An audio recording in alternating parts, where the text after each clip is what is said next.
welcome to all of you joining us for today's online conversation with John Inazu on disagreeing well. Is it possible? I'd also like to add my thanks to our friends at both the Carver Project and Zondervan Books. We really enjoy working with you and hosting or co-hosting today's online conversation, as well as to thank our dear friend and trustee Barbara Bryant for her sponsorship and generosity in making today's program possible.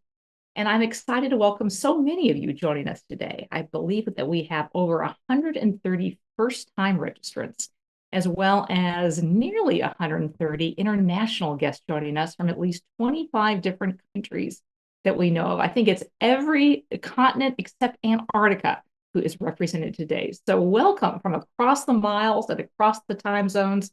We're really excited to have you here.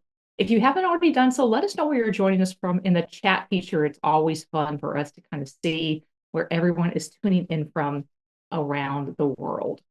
And if you are one of those first-time attendees or are otherwise new to the work of the Trinity Forum, we seek to provide a space to engage the big questions of life in the context of faith, and to offer programs like this one today to come to wrestle with those questions and ultimately come to better know the author of the answers.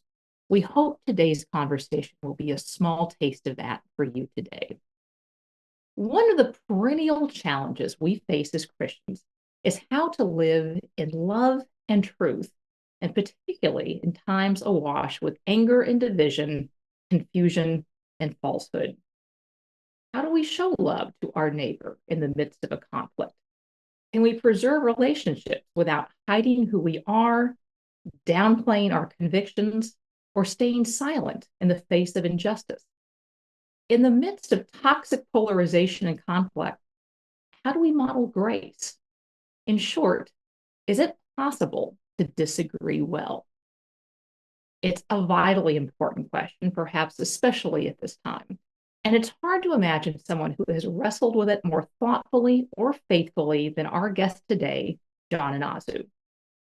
John is the Danforth Distinguished Professor of Law and Religion at Washington University in St. Louis, a former Air Force JAG Corps officer, and I am very proud to say, a senior fellow of the Trinity Forum. John is also the founder of the Carver Project, which empowers Christian faculty and students to serve and connect university, church, and society, a board member of InterVarsity, and a fellow with Interfaith America. He's the author of several books, including Liberty's Refuge, Confident Pluralism, the co-editor with Tim Keller of Uncommon Ground, and his brand new work, Learning to Disagree, which we've invited him here today to discuss. John, welcome. Good to see you. Sheree, great to see you. Thanks for having me.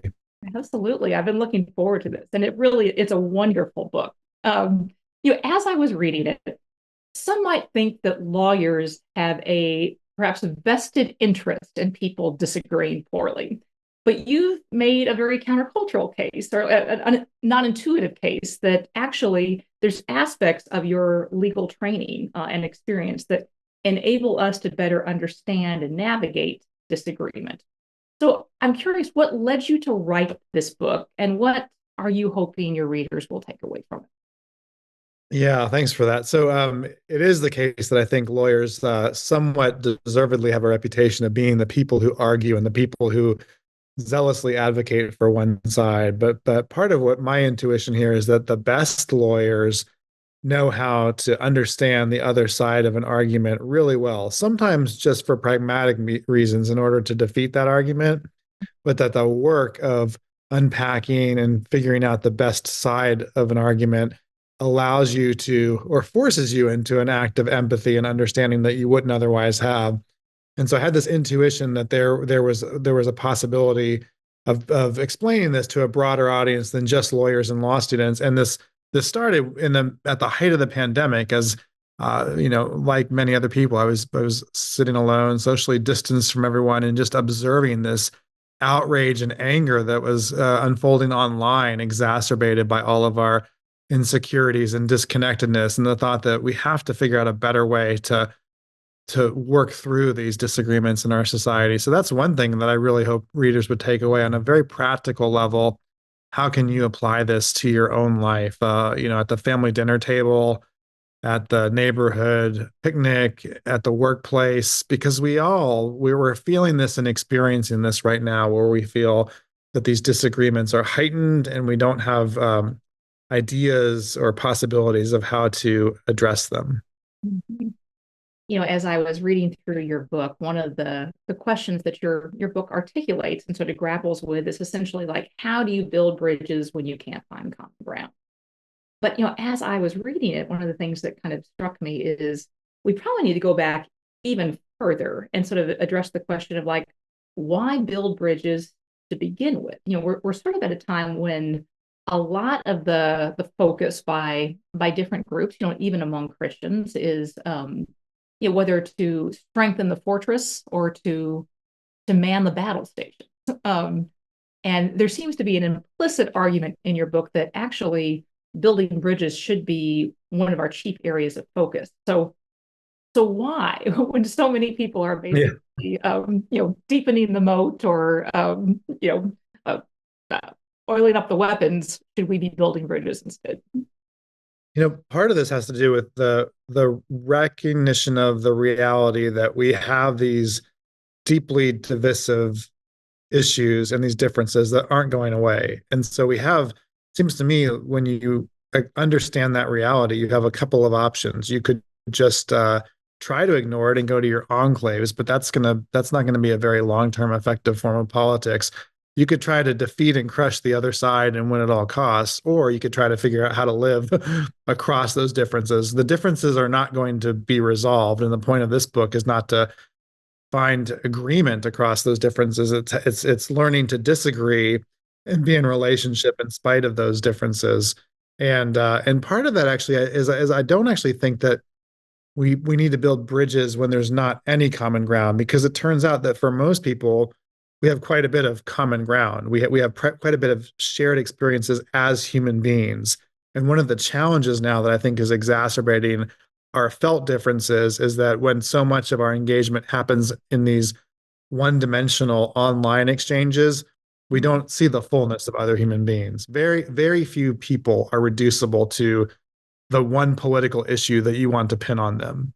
And very few people are actual representatives of caricatures of positions, right? And, there's no, I don't have any friends in my life who are the Democrat or the Republican or the Muslim, right? They're complicated, as all of us are, with lots of different viewpoints and perspectives and nuances and preferences and food tastes and sports teams and all of that stuff. And in the midst of the diversity of who we are and the complexity of who we are, we also have a whole lot in common just as human beings. So I think that's the start of building these bridges.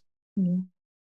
You've given a number of pieces of advice or guidance in your book about navigating disagreements that are all pretty deeply relational. Sticking with conversations and relationships even when they get difficult, or being charitable as possible. Try not to get offended easily. And there's one in particular that I wanted to ask you about, which was distinguish people from the ideas that they hold. And there's a couple things I wanted to kind of hear your thoughts on. The first is that should we really entirely differentiate between people and their ideas? And that, it's sort of hard to imagine like, the nice Nazi down the street, or he's a great guy, although his defense of Stalin's a little bit funky, or it is really is it possible to sort of fully or should we fully distinguish between people? But in addition to that, we're living actually at a time where it seems like our identities, if anything, in the aggregate at least, are becoming increasingly political. Um, and our personhood is often judged by our political ideas, and that cancellation is basically an attempt to erase someone's personhood um, because of their ideas. And I'm sure you've seen some of this in academia. So I'd love to hear your thoughts on whether we should really entirely separate or distinguish a person from their ideas. But then also, if so, how do you actually live that out when the zeitgeist seems to be heading in the opposite direction? Yeah. So maybe to start with a theological point for Christians, if every human being is made in the image of God, then that gives us an answer to can or must we distinguish people from the ideas they hold? We have to see everyone as an image bearer. That doesn't answer the more prudential question of how you spend time with people or which ideas you accept. And it doesn't mean that we surrender to a kind of relativism where anyone can hold any idea. And I think there are important limit cases. The person who is actually the neo-Nazi holds such harmful and destructive beliefs that we have to be able to name those as deeply harmful and threatening to society. Think there's still a way to do that in a way that retains the humanity of that person, but we can use strong language like calling that position evil. A challenge is for many of us, we have lumped a whole lot of other people into that category of evil. And once you name something as evil, your goal is to minimize or root it out, not to persuade. And so I think that you're right to note how so many people seem to have assumed these political identities that at least and especially online represent the totality of who they are. But I think in most cases, let's set aside the neo-Nazis for the sake of this discussion. In most cases, people are not just even the summation of their partisan views. And when you're experiencing this, either online or maybe offline with a relative or a close friend, and you have this jarring conversation where it just seems like this is defining who they are and their experience. I think often that's masking a whole lot of other things in life. Maybe it's insecurity or anxiety about a cultural change. Maybe it's loneliness or separation, but it's seldom the case. I just don't think we function as human beings walking around the world as the sum of our partisan politics and nothing else. I do think there is one maybe important qualifier here that it does seem to me that we ought to be embracing fully and leading with our primary identities and allegiances. For Christians, that is as Christians. And that then starts to answer, should answer some other questions that is, if everything is secondary to that, then everything is put in a kind of proper place and order that should prevent it from dominating or totalizing who we are or who we see others to be. I have heard that within the legal profession, you could certainly correct me if that's not the case, that there's an old saying that when you have the facts, argue the facts. When you have the law, argue the law. And when you have neither, pound the table. And it seems like we're kind of at a point where there's so much misinformation out there. It's hard. We are not really sharing a kind of a common basis of what the facts are. We have different views of reality. People are, obviously they're not arguing for the law. They're arguing sort of in the court of public opinion.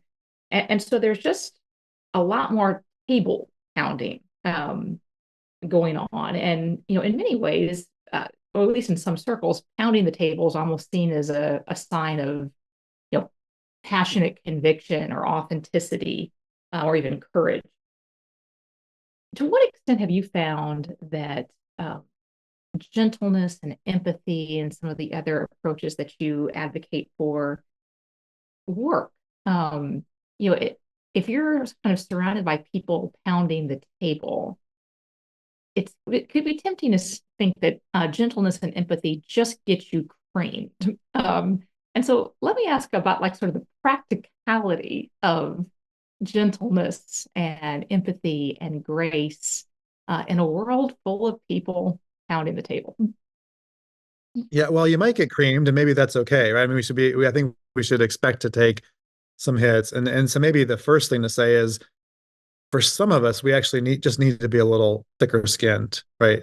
In our gentleness, be able to say, this is going to be my posture, this is my commitment to public discourse and being a good citizen and being a good neighbor.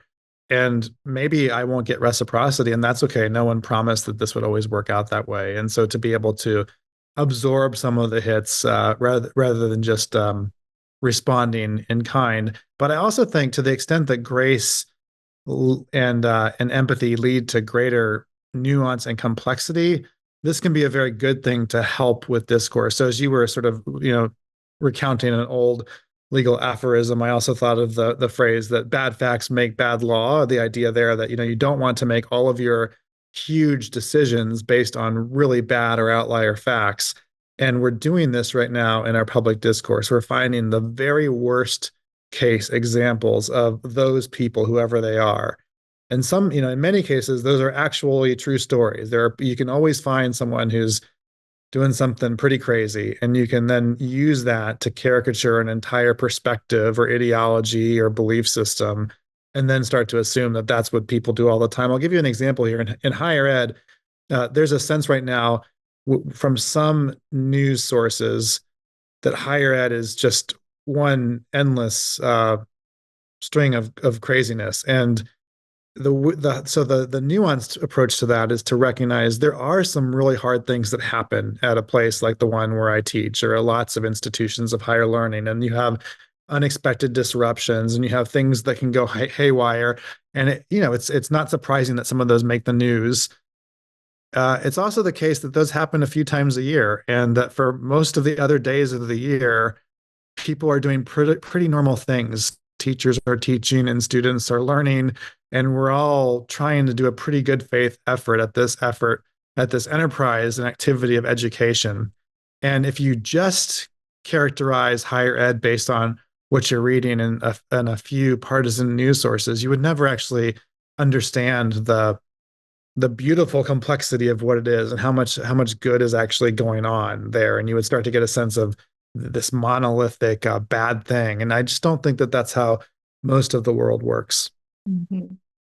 Just to sort of gently push back on that a little bit, even if, kind of silencing or character assassination or cancellation or whatever happens just a few times a year, often the impact of that isn't limited just to like the day itself, but people watch and they take cues, and they may be more hesitant to speak up or even to kind of show up in who they are and what they think later on. And one could argue that sometimes that kind of intimidation is actually the point of kind of those more aggressive displays. And persuasion, which you mentioned earlier, is very difficult to do in an atmosphere of fear.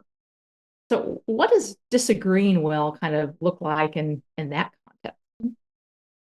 Yeah, I mean, so just to stick to the particular example of higher ed here, I think I don't at all mean to say that these events and issues don't happen or they don't have effect, but I do think that there's a way to overemphasize the effect.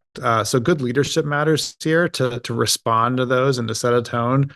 But I also think, I mean, frankly, people just have to have a little more courage. I'm thinking especially here of tenured faculty. I mean, I'm not unsympathetic to the effect of stigma and social responses and cultural pressures. Those are very real, and they're very real for tenured faculty too. But I just don't think that we should be in jobs like this and be scared to death when we have a degree of job security and when we're supposed to be modeling a kind of example to others. Now, the qualifier here is you don't have to fight every battle, right? And especially in a diverse, pluralistic setting like a university, or frankly, the rest of society today, the world doesn't need to hear from you on every single issue. Every single issue that offends you or worries you or bothers you, pick a couple things and be smart about them, be educated about them, and engage over them.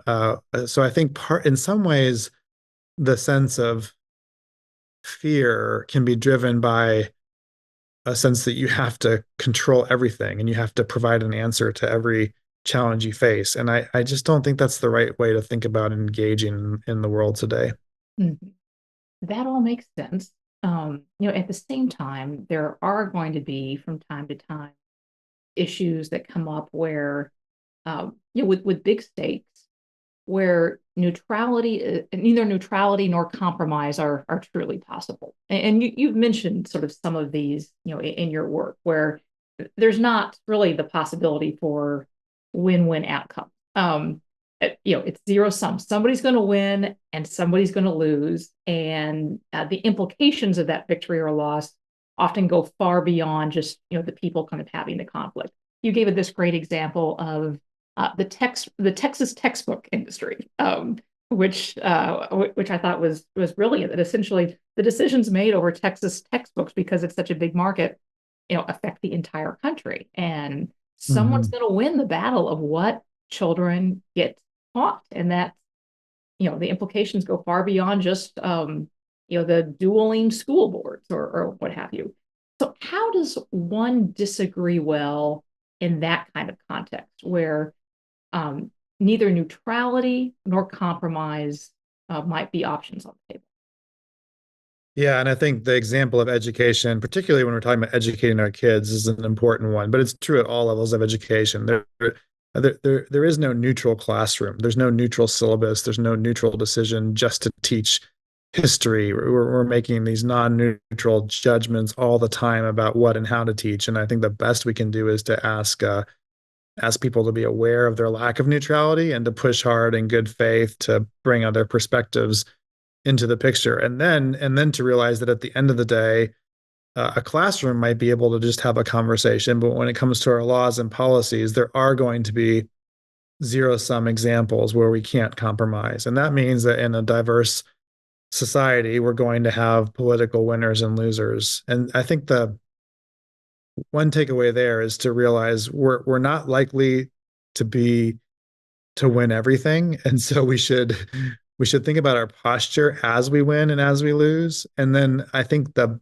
real opportunity of democracy is that there is an ongoing conversation. So sometimes these wins and losses are over extremely important matters, and depending on our perspective, we think these are leading to vast harms in society with people being harmed, and we in many cases we care about these issues because we care about the people they affect. And in that case, the response, if you lose in the political process or in a court or something else, is to keep trying. It might be zero sum for the moment, but there's still the ability, or there should be the ability, to dissent and to persuade and to make your case over time. And that brings me maybe to a related point here. When we talked earlier about can we find any common ground across these differences, there needs to be, at least at a minimum, common ground for a concern for our civil liberties to give us the ability to dissent and to advocate for different positions. And that has to be true not only for us, but also for our political adversaries. And unless we are unified and consistent in that goal, then the process of democracy is not going to work. You mentioned persuasion just now, and yeah, you make the argument for persuasion, and I think it's really beautifully done. And in many ways, it seems like a lot of our disagreements right now, especially our really toxic ones, persuasion is not the aim. It's domination, or humiliation, or total victory over your antagonist.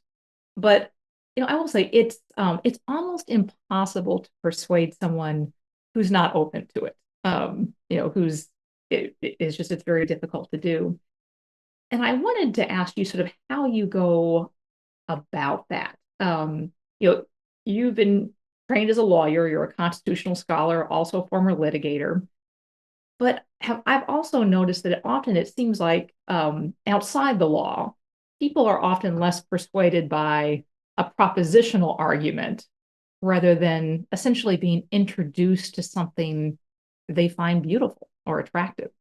Um, and wanted just to ask you how you think about persuasion at a time when, one, a lot of people don't seem open to it, and it seems increasingly difficult to do just using logic.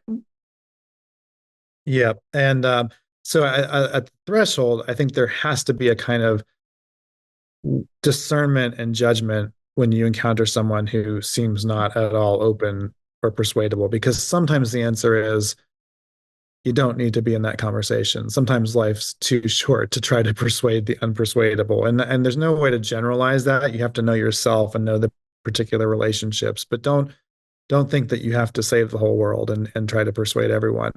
If you do sense or discern that this person who seems very resistant to persuasion is someone with whom you need to engage, then make sure that this is kind of a reciprocal relationship and it's not just your soapbox to preach to the other person. Because I mean, setting aside even logic, the idea that there should be some one-way effort to persuasion is usually not going to cut it for most people today. Most people, when they encounter disagreement, they want to know about the person across from them. Does this person care about me as a human being? Does this person respect my intelligence and the fact that I might have a very different starting point for a very good reason? Or is this person just judging me to such a degree that the only objective is to get me to change my mind or see the error of my ways? And nobody likes to be treated that way. So I think if you are called to a relationship in which you are trying to persuade, make sure it's a conversation and not a monologue,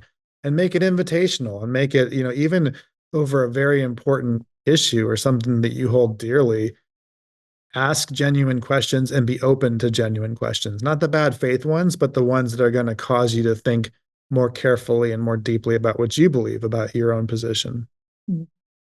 Let's talk about forgiveness for a minute, which is it's something you've written about. We really need more of it, and it does seem like we're in a fairly graceless time.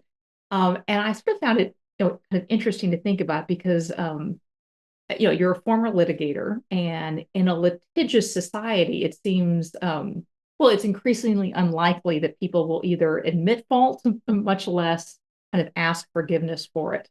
Uh, how do you counsel people to seek forgiveness uh, in a way that may not expose them to further danger?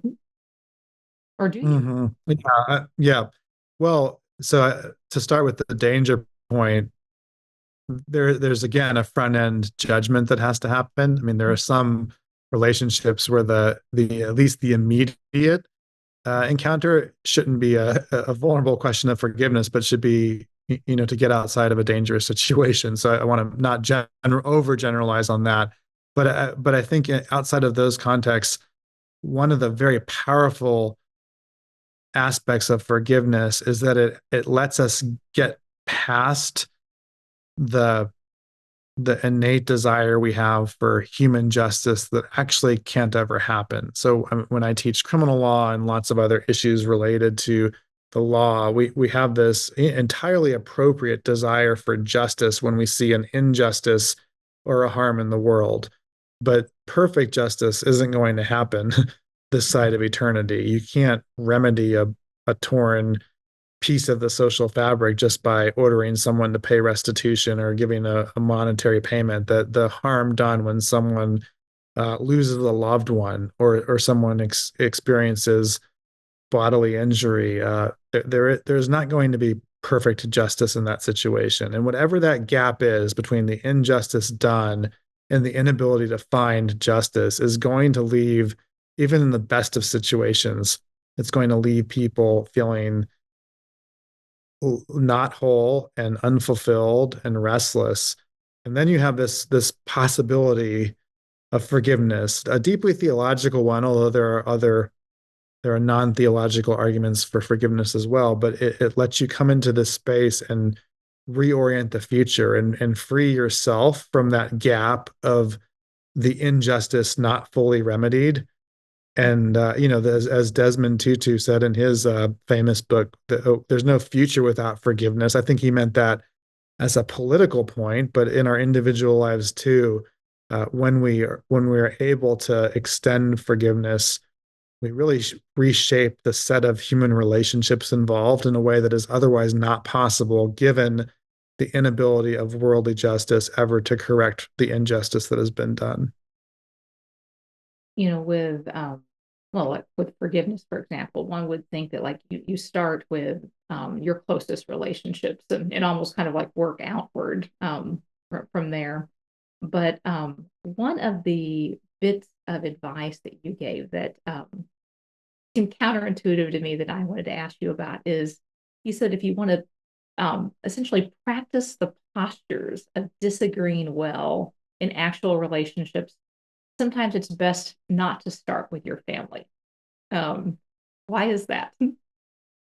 Yeah, so I'll say, as I discussed in the book, this is from personal experience, but also talking with a lot of people in my life, students who are feel particularly fraught with their parental relationships now, and close friends who have family rifts. And I think there's something about family that is so close and so intimate, and you have these shared histories that it just makes everything harder, and it feels like there's a lot on the line. And sometimes the response is, or the initial thought is, I feel like I don't even know you anymore. I feel like we're living in two different worlds. And that's because you don't know each other, and you are living in two different worlds, and you've been living in two different worlds for a long time. And the frame of family can sometimes occlude that, or make you think, we're the same people, and we should be able to figure this out. But really, if you for the last few years have been watching very different news sources and been formed by very different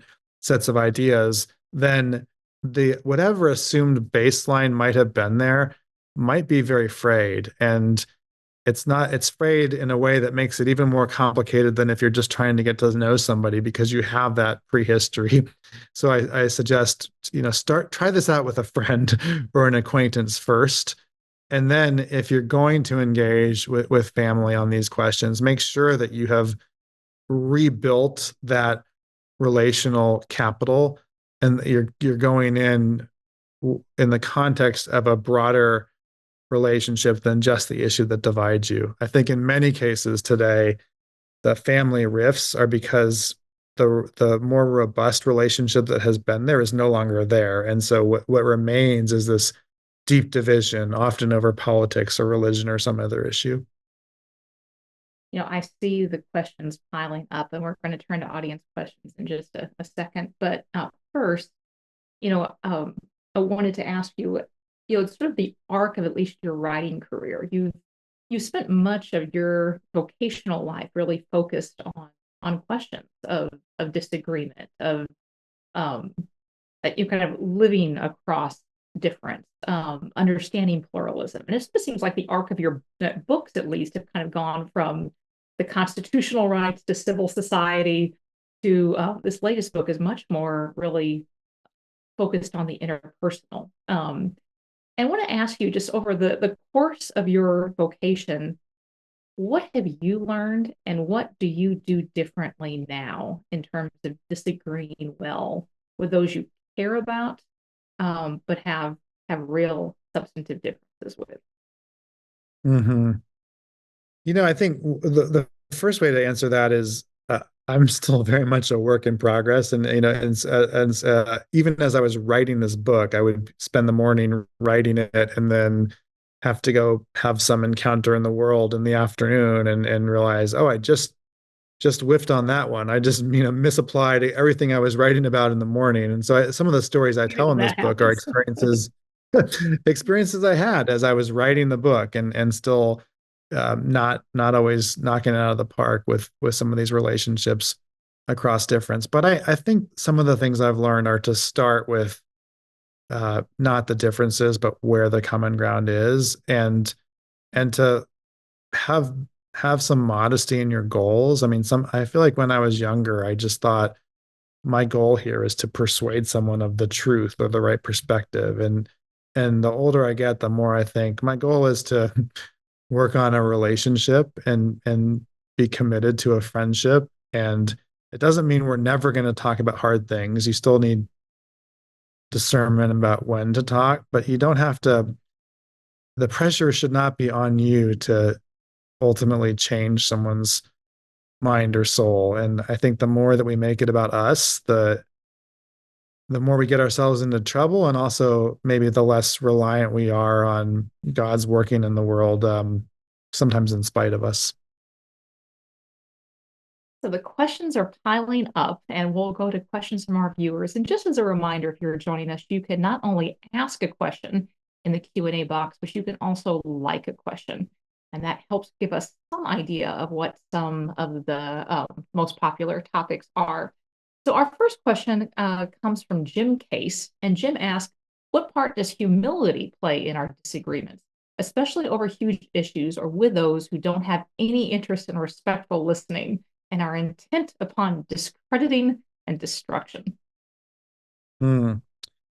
Yeah, this relates to something we talked about earlier today, but the idea that I don't think we can go into any conversation or relationship with the expectation or demand of reciprocity. If we are people who are called to be full of grace and patient and humble in the world, then that's not a conditional request based on how people respond to us. It's something that we have to exercise, maybe even more importantly, when we're not receiving that back. But I think the concept of humility goes even deeper, which is to say, we don't always have all of the answers, and we're not always going to be able to persuade fully someone else why their perspective is flawed or why we have the right view, and that's okay too. And we don't know everything in the world. We are not God, and we're not supposed to be. And I think when people see that in a relationship, humility is something that's probably better shown rather than stated. You don't want to go into a conversation and say, "I'm going to be really humble here," but you want to be able to demonstrate your ability to qualify your claims, be less strident, be more listening and empathetic in your conversation. Mhm. Right. So our next question comes from Mary Ellen Scarberry.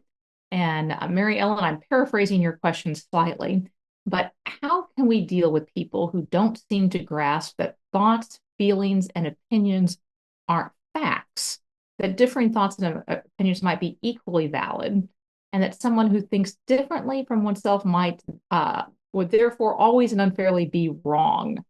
How do you deal with people like this?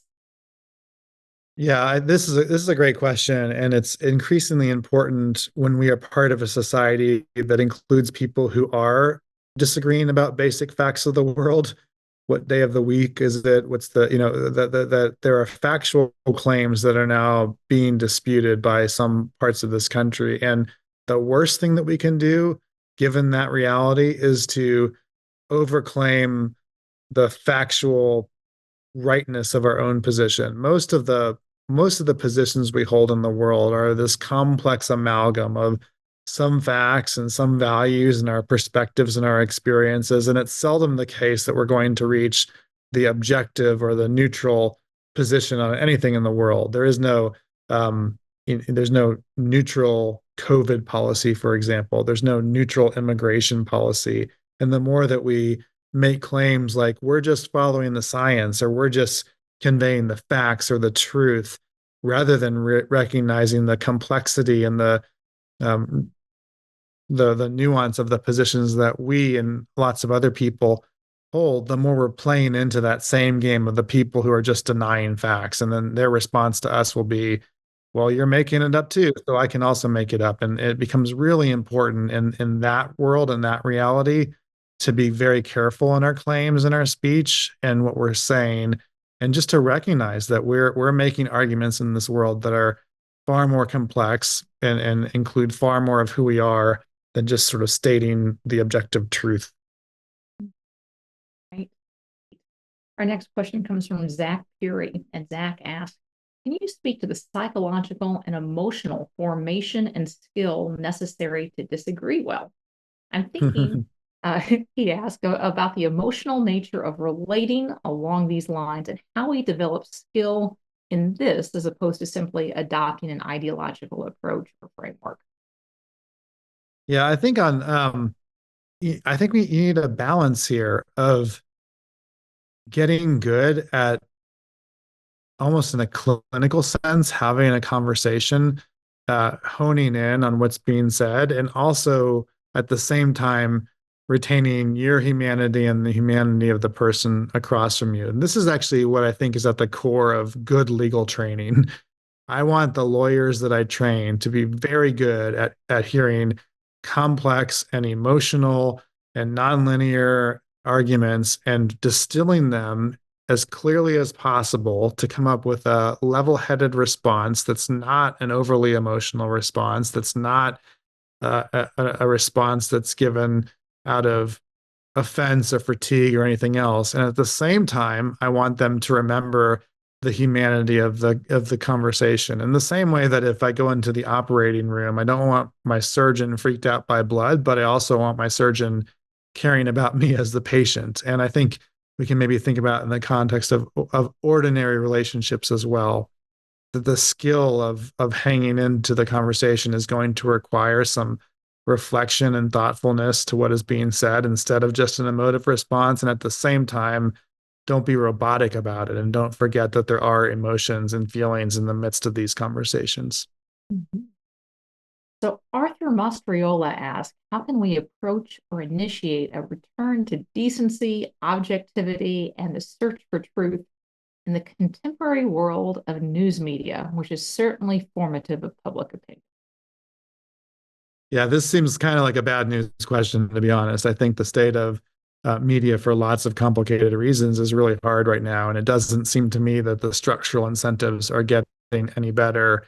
I would say, though, that I don't think our goal should be a goal of objectivity, especially when we're talking about the news, because the news is not going to be objective. I think we need to recognize that when people are covering human-centered events and issues, there's not going to be an objective gloss on it. There's going to be, um, a non-neutral normative take on what's going on in the world, and the best journalists and the best consumers of journalism should minimize biases and partisan lenses and those sorts of things, but they're not going to go away. And so I worry about, even some of the news taglines, like fair and balanced and those sorts of things. It's much more complicated than that. You can report on facts, you can report on events, and you can also recognize that you're not going to be objective in your coverage.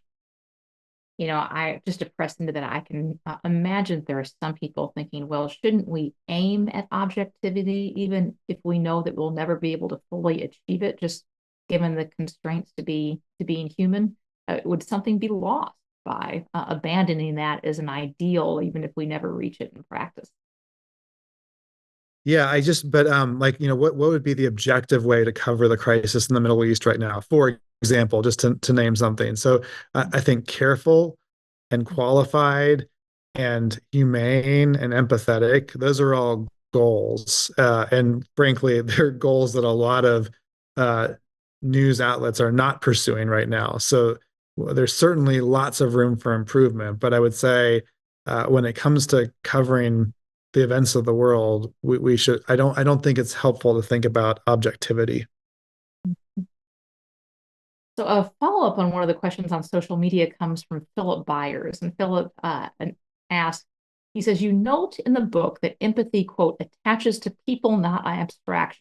Sounds like Philip has already read the book. Oh, do you have any thoughts about how social or other forms of media might increase our instinct to abstract our neighbors? And any tips about how to resist that impulse? Yeah, so yes, they do, and the tips are to maybe get offline, um, especially when we're only engaging with people online. It's almost inevitable that we're going to reduce them to abstractions or these one-dimensional manifestations. And this is, I think, part of why the social distancing thing exacerbated so many of the tensions in our society, because we weren't present with the complexity of people who are breathing and have emotions and are doing lots of other things than just presenting issues online. And I just feel like the very design of most of our online interactions is wired to bring out the worst of us. It calls for shorter and quicker and more entertaining and snarkier. And those are the things that are rewarded by the algorithms and the likes and the dopamine hits and everything else. And that's not good, because that's not a healthy way to engage with other human beings, period. But especially when it comes to these very difficult and fraught and emotionally laden issues. So I don't think there's any. So I mean, I'm not saying that all of social media is bad. I think there are lots of good things that happen there. But when it comes to these deepest, hardest issues, I think there's no substitute for an actual conversation in the presence of another human being.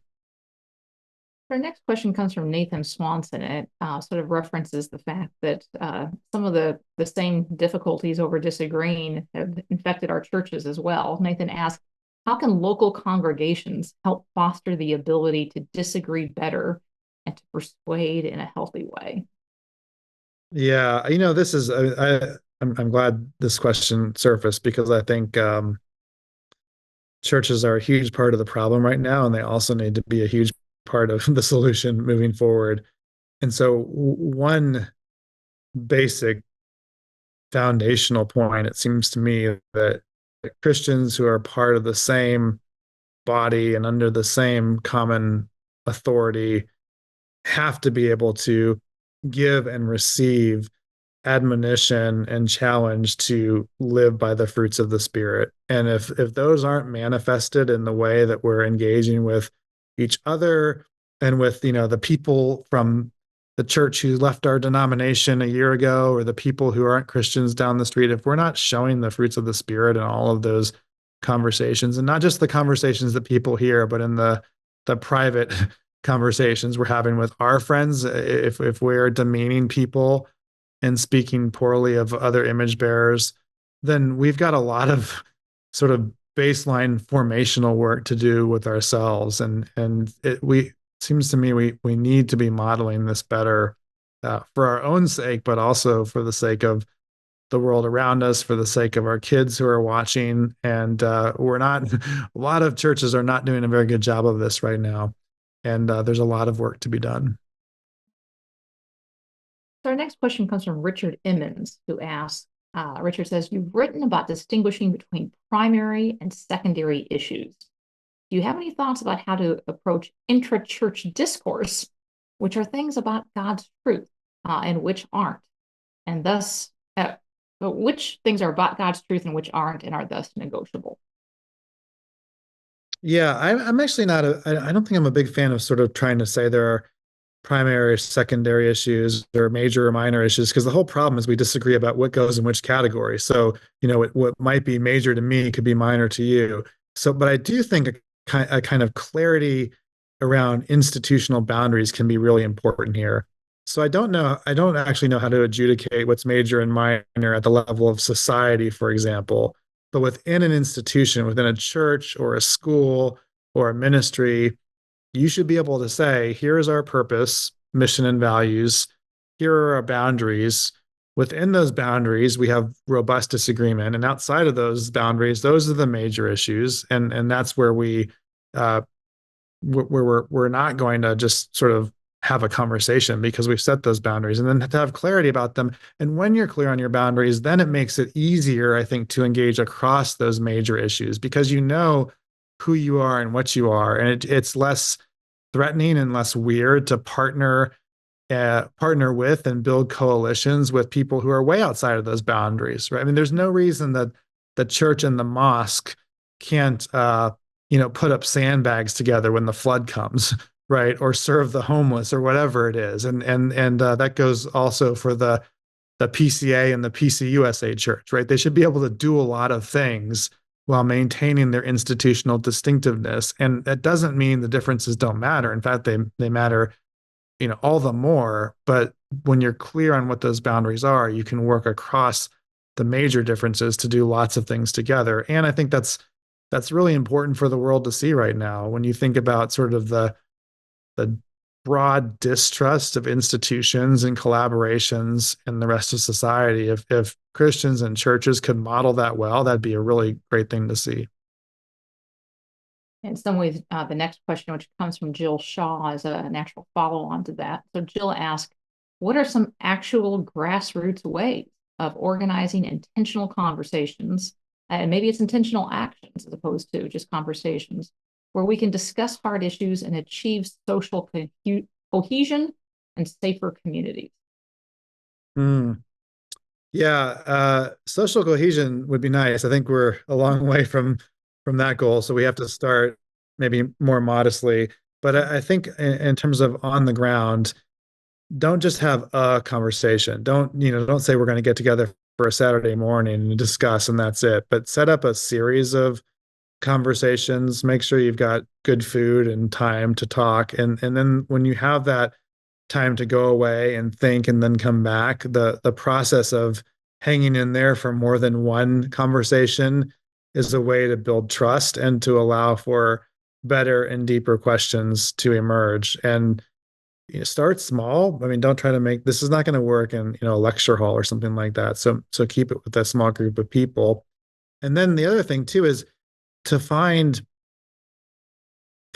common ground efforts that are going to take some time. And I don't think there's any way to shortcut this. You can't just do the half day service project and call it quits with the people you don't really know. So if you're actually interested in building real relationships over time, then commit to a project that's going to get you back and going to allow for not just the formal work that you're doing, but for the informal conversations and the kinds of things that actual relationships and friendships flourish in. So Meryl Hoopengarder notes, she says, I have read that researchers often observe how strident sports fans watch the same play and come to very different conclusions about whether the ref made the right call. Perhaps because we can become so embedded in our own perspectives. How do you think this insight could apply to other aspects of disagreement?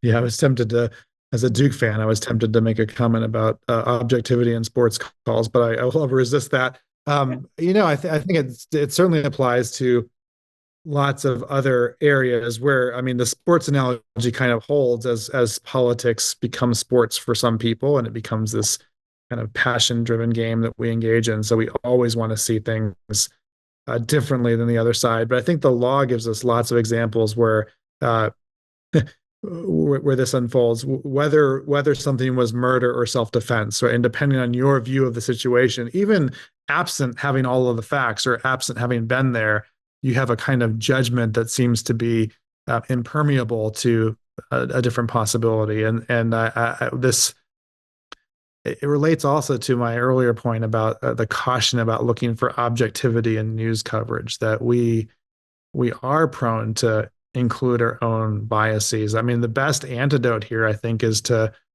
read read the perspectives of people who see a situation quite differently than you do, and ask whether your own biases are overreading the situation in a way that is closer to you than what might have happened. And then in some cases, and this goes to sort of just the almost a point about the tragedy of living in a fallen world, sometimes the same exact event will just be seen differently by different people, and they might both actually be right about their sense of what happened, and they just experienced it differently. This is not always the case, but it's the case enough in law and in conflict where to claim or to double down on the possible or to ignore the possibility that someone else might have actually experienced that differently, it can be deeply harmful to trying to move forward in relationship.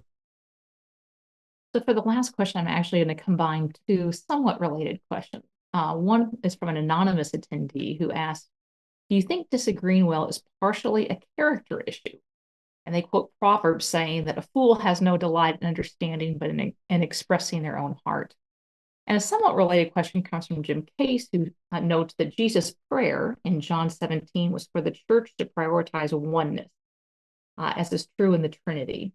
And he asked, how would true unity among the body, even amid disagreement, influence how we converse and relate with others who don't know Christ? Well, I would say that Christians have an opportunity to model a different form of engagement. I mentioned earlier the fruits of the Spirit, that these should be informing how we engage, and the manner in which we engage is really important. I mean, what we say is also important. We have to speak truth, and this doesn't apply to just any any view about any issue, but how we say things matters, and how we cultivate the habits and practices in our life to be those people. There's no shortcut to any of this. We're not, you're not going to learn how to be a patient listener from watching a TED talk. You have to practice it, and you have to invest in it and do it with other people. And I think that churches ought to be the places that are forming people to do these things well. And then also to form the people who will go out into the world and continue to do those things well, even if they don't receive reciprocity. Because we are called, Jesus doesn't say just love the people that like you, love your enemies as well. And love people because you know that you were first loved. And I think these are kind of, in some ways, they're basic Christian principles, but we need to keep reminding each other about them because they're being lost in many of our own manifestations with each other. Thank you, John. In just a moment, I want to give you the last word. But before that, a few things just to share with our viewers. First, immediately after we conclude, we'll be sending around an online feedback form. We would love for you to fill that out. We read every one of these. We try to incorporate your thoughts and feedback to make these ever more valuable. And as a small thank you and incentive for filling out that feedback form, we will send you a code for a free Trinity form reading download of your choice. There are several that we would actually recommend that we think kind of build on some of the themes that we've even discussed today, including Martin Luther King Jr.'s letter from Birmingham jail, politics, morality, and civility, Wilberforce, a man who changed his time, to bigotry, no sanction, and politics and the English language. So hope that you will avail yourself of that online feedback form. In addition, tomorrow we're going to be sending around an email with a link to the video of today's online conversation. We'd love for you to share that with other people. There'll also be a list of other readings or resources if you want to go more deeply into the topic. So be on the lookout for tomorrow's email coming probably right around noon on Saturday. In addition, we wanted to invite all of you watching today to become a member of the Trinity Forum Society, which is the community of people who work together to advance Trinity Forum's mission of cultivating, curating, and disseminating the best of Christian thought for the common good. There are a number of advantages to being a member of this community, in addition to just being part of the work. But those advantages include a subscription to our quarterly Trinity Forum readings, a subscription to our daily What We're Reading list of curated reading recommendations. And as a special incentive for those of you watching, with your membership or gift of $100 or more, we will send you a signed copy of John Inazu's new book, Learning to Disagree. So we would love to welcome you all to the Trinity Forum Society. In addition, if you're watching and you would like to sponsor a future online conversation, we would love to hear from you. Please just indicate that in the online feedback form. We have a number of other fascinating online conversations coming up, including next week, we will be hosting poet Christian Wyman on his new book entitled Zero at the Bone. And then the week after that, we will be hosting John Mark Comer on his new work, Practicing the Way. So those are the next 2 Fridays. We would love for you to tune in, and registration should already be up on our website at ttf.org. Finally, as promised, John, the last word is yours. Well, thanks so much for having me. And I would just say, make this practical. Think of one person in your life who you're having trouble with, and remind yourself that that person is an image bearer, is fighting a battle you might not know about, is a work in progress, as are you, and figure out how to start engaging. And that might just be praying or listening for a while first, but work on that one relationship. And if that feels very personal or very individual, it is, but we're not going to see social change. We're not going to see broad-based responses to what we're all feeling without a whole lot of that individual change. So start there, make it practical, and let Cherie know how you did. Thanks, John. It's always great to talk with you. You too. And Thanks so much. you bet. And thank you to all of you for joining us. Have a great weekend.